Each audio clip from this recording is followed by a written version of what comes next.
With his recent attacks on Governor Ron DeSantis, Donald Trump is actually starting to sound more like a progressive commentator than a Republican politician.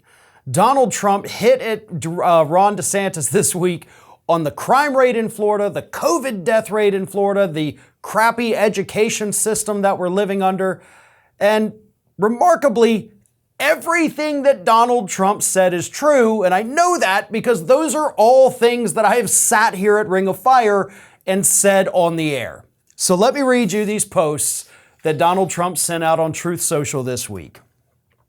Now that Ron DeSanctimonious is finally admitting he's in the race by beginning to fight back, and now that his polls have crashed so he has no other choice, let me explain the facts. He is, for a Republican, an average governor. He got 1.2 million less votes in Florida than me. He fought for massive cuts in Social Security and Medicare and wanted Social Security minimum age to be raised to 70 years old or more. He is a disciple of Paul Ryan and did whatever Ryan told him to do. In education, Florida ranks among the worst in the country, and on crime statistics, Florida ranked third worst in murder, third worst in rape, and third worst in aggravated assault.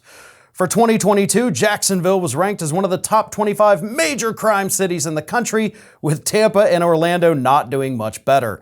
On education, Florida ranks number 39 in health and safety in the country, number 50 in affordability, and number 30 in education and childcare. Hardly greatness there. The fact is, Ron is an average governor, but the best by far in the country in one category, public relations, where he easily ranks number 1. But it is all a mirage. Just look at the facts and figures. They don't lie. And we don't want Ron as our president. Donald Trump, welcome to the resistance, I guess.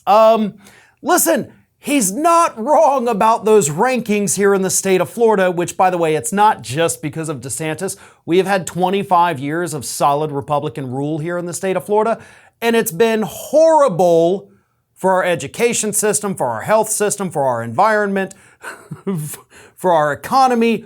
Every measure has gotten worse since Republicans solidified their control in the state of Florida.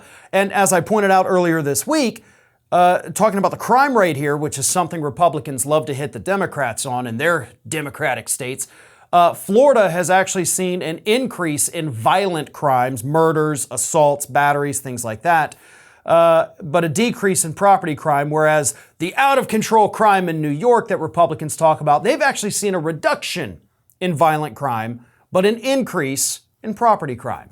So, like I've said, you're more likely to get killed here in Florida, but you're more likely to lose some money in the state of New York. I'd rather lose money than my life, though. But again, these are true statistics. We're doing horrible in all of these measures that Trump talked about. He even talked about the COVID death rate, 86,000+ people dead from COVID.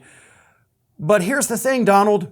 You may want to not go down this path, because all it does when you publicize this, when you have got a much bigger audience than we've got, unfortunately, is you're letting the public know how horrible Republicans are at running things. You're reminding the public that Republicans actually suck at legislating. They're not good at their jobs.